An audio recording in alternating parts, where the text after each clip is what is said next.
નમસ્કાર, પ્રણામ, સ્વાગત છે તમારું એક નવા વિડીયોમાં। મિત્રો, આજની કહાની એક એવી દીકરીની કહાની છે જે પોતાના લગ્નના 6 મહિનામાં જ સાસરિયાનું ઘર છોડીને માતા પિતાના ઘરે પાછી આવી ગઈ હતી અને ત્યારબાદ દીકરીની માતાએ દીકરીની સગાઈ કરાવનાર વ્યક્તિને એવું તો શું કહ્યું કે બધા જ લોકો હેરાન રહી ગયા। મિત્રો, આજની કહાની શરૂ કરીએ એ પહેલા વિડીયોને લાઈક જરૂર કરજો અને પસંદ આવે તો ચેનલને સબસ્ક્રાઇબ કરવાનું ભૂલતા નહીં અને કોમેન્ટ બોક્સમાં હર હર મહાદેવ જરૂરથી લખી દેજો, જેનાથી ભગવાન મહાદેવની કૃપા આપણા પર નિરંતર બનેલી રહે। તો ચાલો શરૂ કરીએ આજની કહાની। ગામડામાં રહીને મોટા થયેલા હિરેનભાઈએ પોતાના જીવનમાં ઘણા બધા ઉતાર ચડાવ જોયા હતા અને અત્યારે એ ખૂબ જ સાધારણ પરિસ્થિતિમાં પોતાનું જીવન જીવતા હતા। એના પરિવારમાં એના પત્ની, એક દીકરો અને એક દીકરી હતી। હિરેનભાઈ પોતાના ગામમાં કરિયાણાની દુકાન ચલાવતા હતા અને દુકાન પણ કંઈ ખાસ ચાલતી નહોતી। ધંધામાં પરિસ્થિતિ નબળી હતી અને સંતાનો હવે યુવાન થયા હતા। દીકરીની ઉંમર લગ્ન લાયક થઈ હતી એટલે હિરેનભાઈને પોતાની દીકરીની ખૂબ ચિંતા હતી। એ હંમેશા એવું વિચારતા રહેતા કે હું મારી દીકરીના લગ્ન કેવી રીતે કરાવી શકીશ। મારો દીકરો તો હજુ નાનો છે અને એ તો હજુ 10મા ધોરણમાં ભણે છે, પરંતુ દીકરી હવે લગ્ન લાયક થઈ છે અને આવા સમયમાં યુવાન દીકરીને ઘરે રાખવી એ કેટલી હદે યોગ્ય કહેવાય। આવી રીતે ચિંતા કરતા કરતા હિરેનભાઈના દિવસો પસાર થઈ રહ્યા હતા। થોડા દિવસ બાદ એક દિવસ હિરેનભાઈના દૂરના સંબંધી કાકા એને મળવા માટે એના ઘરે આવ્યા હતા। કાકાને જોઈને હિરેનભાઈએ એને ખૂબ માન સન્માન સાથે આવકાર આપ્યો। ત્યારબાદ બંનેએ સાથે બેસીને ચા પાણી પીધા અને વાતો કરવા લાગ્યા।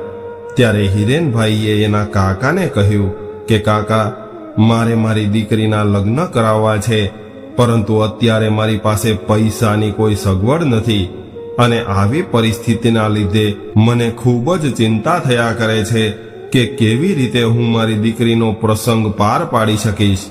ત્યારે જ એના કાકાને એક ઓળખાણ યાદ આવી ગઈ અને તરત જ એ કહેવા લાગ્યા કે મારી એક જૂની ઓળખાણવાળો મિત્ર છે અને એ લોકોનો પરિવાર ખૂબ જ સુખી છે અને એને એકનો એક દીકરો છે।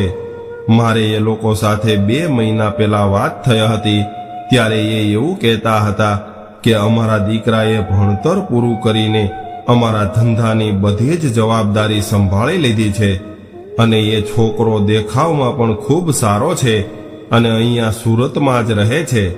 જો તમારે તમારી દીકરીનું સગપણ કરવાની ઈચ્છા હોય તો વિચાર કરીને મને જણાવી દેજો, આપણે એ લોકોને વાત કરશું।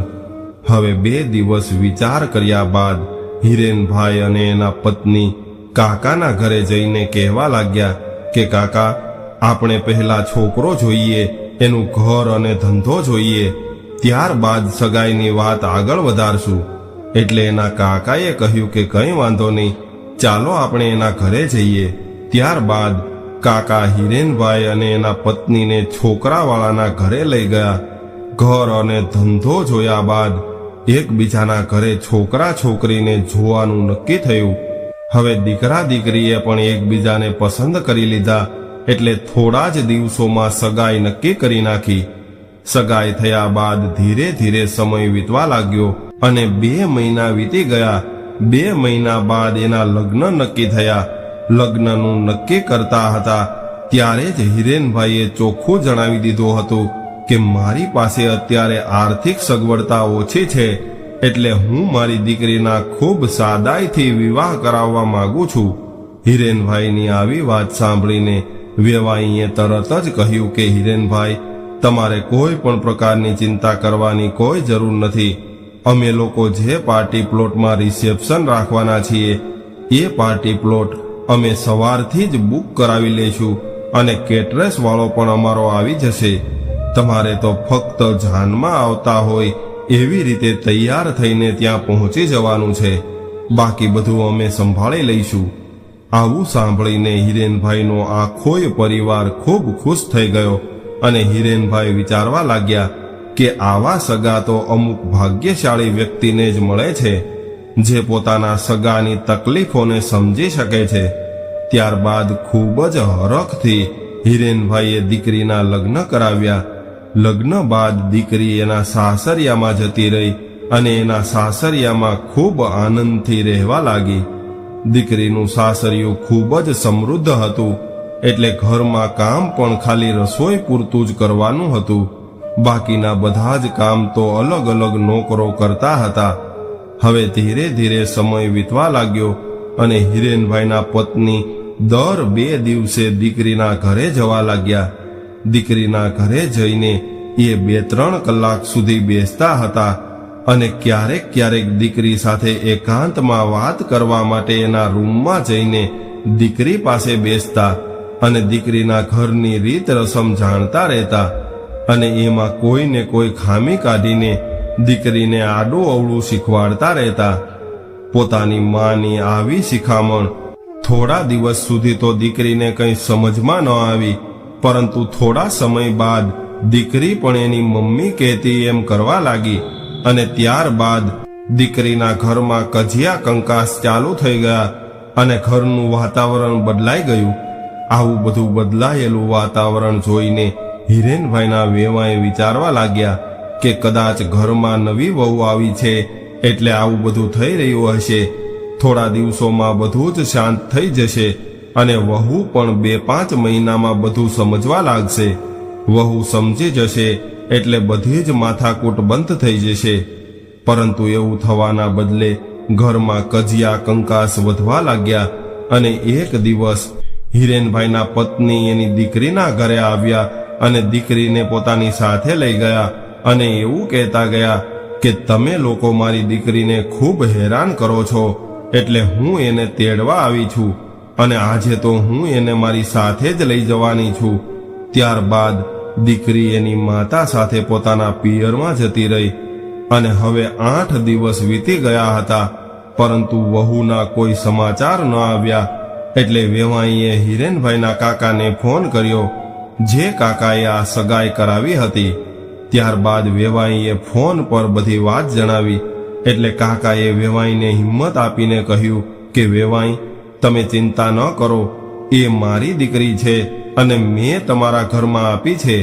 એટલે હું આજે સાંજે જ હિરેનભાઈ, એના પત્ની અને એની દીકરીને તમારા ઘરે બોલાવું છું અને આપણે બધા જ સાથે બેસીને વાત કરશું. ત્યારબાદ સાંજે હિરેનભાઈનો આખોય પરિવાર કાકા સાથે વેવાઈના ઘરે પહોંચી ગયો અને કાકાએ હિરેનભાઈ અને વેવાઈની આખી વાત સાંભળી. પરંતુ હવે વારો દીકરીનો હતો. એટલે કાકાએ દીકરીને પૂછ્યું કે દીકરી, મારે તને અમુક વાતો પૂછવી છે. તું જે સત્ય હોય એ આ બધા જ લોકોની સામે કહેજે. દીકરી, શું તને તારો પતિ મારે છે?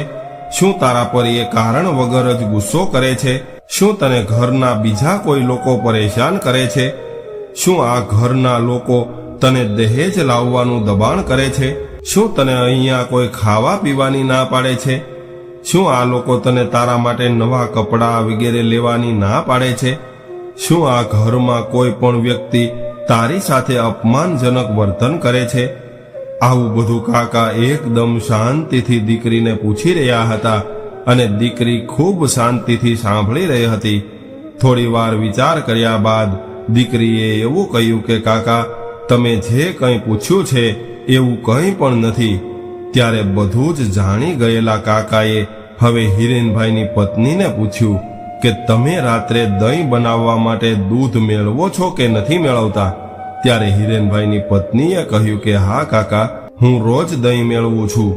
એટલે કાકાએ કહ્યું કે દૂધ મેળવીને સવાર સુધી રાખી મૂકો તો પછી દહીં જામે કે ન જામે?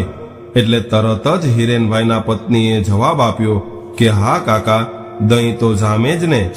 એટલે કાકાએ કહ્યું કે કદાચ તમે દર કલાકે એ દૂધમાં આંગળી બોળીને તપાસ કરતા રહો કે દહીં જામ્યું છે કે નથી જામ્યું, તો દહીં જામે. એટલે હિરેનભાઈના પત્નીએ તરત જ જવાબ આપ્યો કે નહીં કાકા, આંગળી બોલતા રહીએ તો ન જામે. એટલે કાકાએ ખૂબ શાંતિથી સમજાવીને એવું કહ્યું કે તમે બધું જ સમજો છો કે જેવી રીતે દૂધમાં આંગળી બોલતા રહીએ તો દહીં ન જામે, એવી જ રીતે દીકરીના ઘરમાં ખોટી રીતે દખલગીરી કરીને એના દાંપત્ય જીવનમાં કજિયા કંકાસ અને ઝઘડા થાય એવું માતા પિતાએ ક્યારેય ન કરવું જોઈએ. દીકરીના ઘરમાં કોઈ પણ જાતનું દુઃખ નથી તો પછી દીકરી તો એના સાસરિયામાં બધા જ લોકો સાથે હળી મળીને રહે એવી શિખામણીને આપવી જોઈએ કે પછી એના સંસારમાં કઈ રીતે આગ લાગે એવી શિખામણ આપવી જોઈએ. કાકાએ એકદમ કડવું સત્ય હિરેનભાઈના પત્નીને જણાવી દીધું એટલે એના ચહેરાના હાવભાવ તરત જ બદલાઈ ગયા અને એ કાકા અને વેવાઈની માફી માંગવા લાગ્યા અને કહેવા લાગ્યા કે કાકા, હું મારી દીકરીના પ્રેમમાં આંધળી થઈ ગઈ હતી અને એના આંધળા પ્રેમના લીધે મને એનો સંસાર બરબાદ થતો ન દેખાઈ શક્યો અને મેં મારા જ હાથે મારી દીકરીનું દાંપત્ય જીવન બરબાદ કરવાની કોશિશ કરી હતી.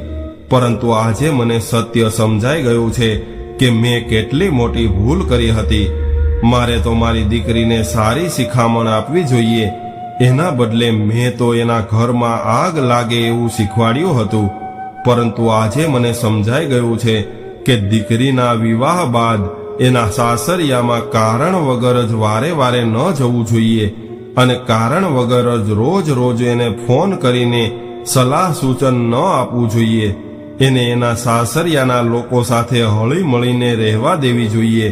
તો જ એ સુખી થઈ શકે છે. મિત્રો, થોડી હિંમત કરીને કાકાએ હિરેનભાઈના પત્નીને આ કડવું સત્ય સંભળાવી દીધું એટલે એની દીકરીનું દાંપત્ય જીવન તૂટવાથી બચી ગયું હતું. ત્યારબાદ વેવાઈએ બધા જ લોકોને ખૂબ ખુશીથી ભોજન કરવા માટે રોકી દીધા અને ભોજન કર્યા બાદ બધા છૂટા પડ્યા.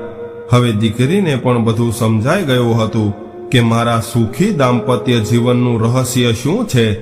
એટલે હવે દીકરી પણ એના સાસરિયાના તમામ લોકો સાથે ખૂબ હળી મળીને રહેવા લાગી અને એના સાસુ સસરાની સેવા કરવા લાગી. તો મિત્રો, આજની સ્ટોરી તમને કેવી લાગી કોમેન્ટમાં જરૂર જણાવજો અને પસંદ આવી હોય તો વિડીયોને લાઈક, શેર અને નવા હોય તો ચેનલને સબસ્ક્રાઇબ જરૂરથી કરજો. હર હર મહાદેવ.